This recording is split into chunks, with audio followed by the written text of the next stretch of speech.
پوه شو د علماو نه چې یو دوه کسه دي د شپې وده شو چې سهار را پاڅېده په یو ملګري د شپې اودس اورېدلی اوس اوبه نشته چې دا یو پې ولامبي او دا بل پې اودس وکړي او سوال دلته د سهار د مونځ هم دی مونځ به څنګه چل کړي مسله دا ده چې اوبه نه وي تیمم به ووهي نو تیمم خو دواړو ووالو اوس بل سوال دا پیښ شو چې مخکې امامتي به څوک کوي ما په خبرو پوهېږئ تیمم خو د بې اوبو د نشتوالي د وجې دواړو ووالو په چا چې اودس اورېدلی او دم تیمم ووالو او څوک چې اسې و هغه هم تیمم ووالو اوس سوال دا پیدا شو چې مخکې امامت چې په چا اودس اورېدلی دا به کوي او که دا بل چې تیمم یې والی د بې اودسۍ د وجې دا به امامت کوي دا وخت ټولو ملیانو فتوا ورکړه چې امامتي به دغه سړی کوي چې دا چا د بې اودسۍ د وجې تیمم والی ځکه چې هغه په چا اودس اورېدلی دی هغه خو ډېر پلیت ټولو ملیانو فتوا ځکه تېره جمعه ما تاسو ته ویلي چې فتوې ورکول خو آسان کار دی ډېر خلق به درته پیدا شي امام ابو حنیفه رحمت الله علیه ته چې خبره راله هغه ووی چې امامتي به دغه سړی کوي چې دا په چا اودس اورېدلی او تیمم یې والی دا به مخکې امامت کوي دا چا چې د بې اودسۍ د وجې تیمم والی دی دی به امامت نه کوي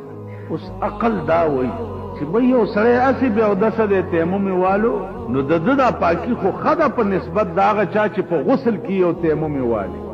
تاسو عقل به دا مت کوئ امام صاحب نه وجه تپوس وشوه چې هغه سړی به ولې امامتي کوي چې کوم سړي باندې اودس اورېدلی او تیمم یې والی امام صاحب ورته وفرمایل چې کوم سړی چې په غسل کې و هغه تیمم ووالو د ده دا طهارت په دې تیمم سره طهارت مستقله دا کامل پاکوالی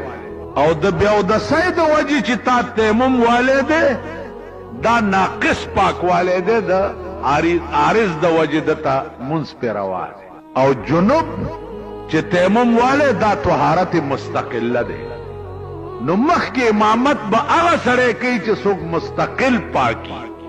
هغه سړی به نه کوي چې څوک عارضي پاکي دا قیاس د امام ابو حنیفه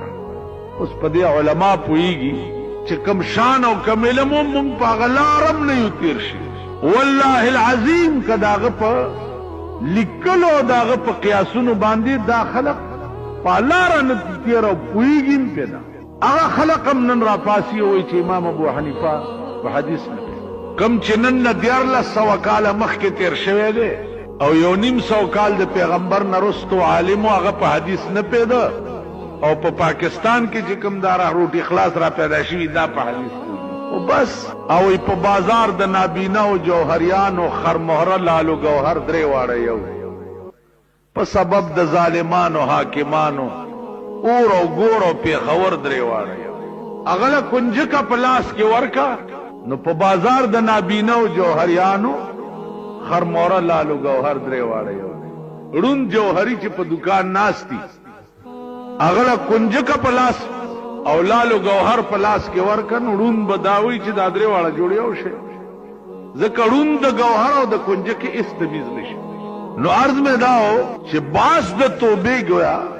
د غلطۍ په وخت کې که پوی هم جاهل شي نو هغه ملنګ وی چې زه په دې لاره تېرېدمه بیبي او ستا دا خاوند مې ولیدو تقریر کولو خو رحمت پې نه ورېده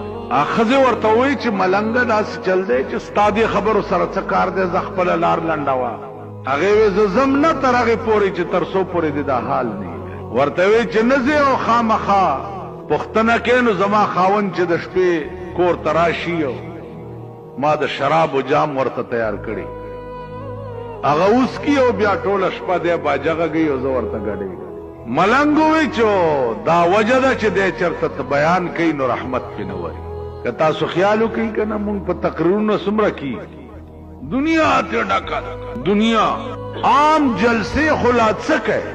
چې په ریډیو په ټي وي باندې هم لګیا دي صاحبه تقریر دی او تبلیغ دی او بیانونه دي او درس قرآن دی او پلانې دی او پلانې دی او اثر په چا ټس نه مس نه کي دا وجه څه وجه دا ده چې دا مونږ څه وایو دا زمونږ خپله ایمان نه دی څه چې وایو دا په خپله نه کوو نو د دې وجې نه په بل چا هم اثر زمونږ خبرې نه کوي عزیزانو هغه بیان کې اثر وي او دنیا لیونی کوي کوم اثر چې سړی باندې پخپله شوي چا باندې چې پخپله اثر نه شوی هغه باندې د بل چا باندې د هغه خبره اثر نه. یو بزرګ ته چا سړی راوست وی دا زوی مې ګوړه خوري نصیحت ورته وکړ